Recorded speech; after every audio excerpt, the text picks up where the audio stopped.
Hi, my name is Liz Kramer, and I'm with the Rice County Historical Society. Today we'll be talking about Sellner Manufacturing and the Tilt-a-Whirl's history in Faribault. Sellner Manufacturing in Faribault spanned 5 generations. Frederick Sellner was born in present-day Germany and came to the United States in the mid-1880s. He was a furniture maker by trade, and his son Herbert carried on the tradition, founding the Sellner Woodcraft Company.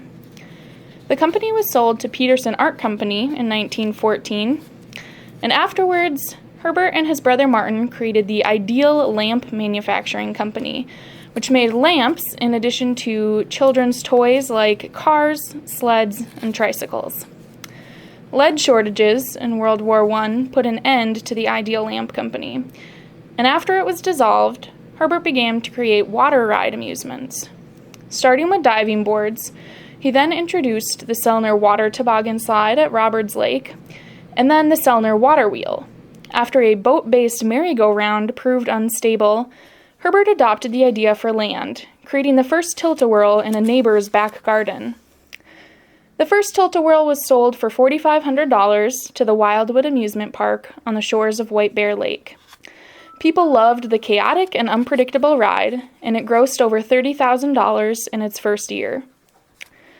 In 1927, a sickly and ailing Herbert convinced his brother Martin to help run the business, while Herbert continued to invent rides.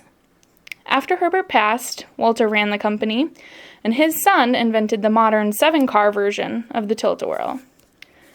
World War II disrupted production, but Sellner Manufacturing continued to invent and produce amusement rides throughout the years. In the 70s and 80s, Bruce Sellner developed new rides such as Spin the Apple and Dizzy Dragons, as there was not a large new market for the long-lasting Tilt-a-Whirls. After Bruce passed away, his wife and daughter took over the company. They continued to invent rides throughout the 90s and early 2000s, but could not survive the economic dips following September 11th and Hurricane Katrina.